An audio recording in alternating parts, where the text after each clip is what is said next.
একটি ছোট গ্রামে রাফি নামের 14 বছর বয়সী একটি ছেলে বাস করত। তাদের পরিবার ছিল খুব গরিব।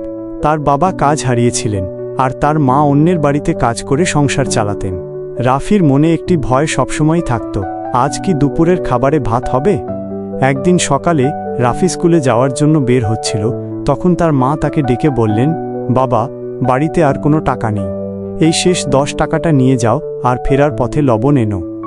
রাফি 10 টাকার নোটটি হাতে নিয়ে ভাবল, এই ছোট্ট নোটটি তাদের পরিবারের শেষ আশা।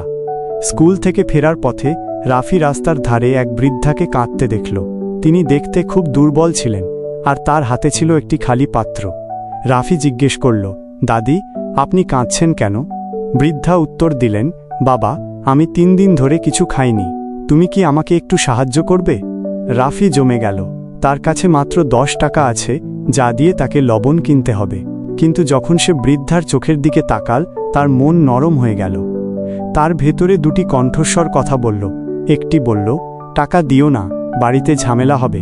অন্যটি বলল, যে 3 দিন ধরে কিছু খায়নি তাকে সাহায্য করাই সবচেয়ে বড় কর্তব্য। শেষমেশ রাফি তার সিদ্ধান্ত নিয়ে নিল। সে 10 টাকাটি বৃদ্ধার হাতে তুলে দিয়ে বলল, দাদি, আপনি দয়া করে এটা নিন, কিছু কিনে খাবেন। বৃদ্ধার চোখে জল ভরে গেল। রাফি হাসল, কিন্তু ভেতরে তার ভয় ছিল, এখন মাকে কি বলবো।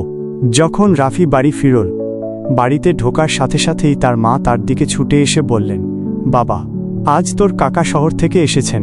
তিনি আমাদের জন্য চাল, ডাল এবং পুরো 1 সপ্তাহের বাজার এনেছেন। রাফি অবাক হয়ে গেল।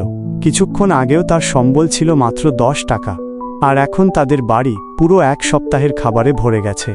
তার মা বলতে লাগলেন, জানিস, তোর কাকার হঠাৎ মনে হলো যে তিনি অনেকদিন আমাদের দেখতে আসেননি, তাই তিনি এই সব নিয়ে চলে এলেন। রাফি মাথা নিচু করে চুপ করে দাঁড়িয়ে রইল। তার মা জিজ্ঞেস করলেন, লবণ কোথায়? রাফি সব খুলে বলল। সে ভাবল মা তাকে বকা দেবেন, কিন্তু পরিবর্তে তিনি হাসলেন, রাফির মাথায় হাত রাখলেন আর বললেন যে শেষ সম্বল দিয়েও অন্যকে সাহায্য করতে পারে, আল্লাহ কখনোই তাদের ঘর খালি রাখেন না। তুই আজ একটা অনেক বড় শিক্ষা পেয়েছিস, আমার ছেলে।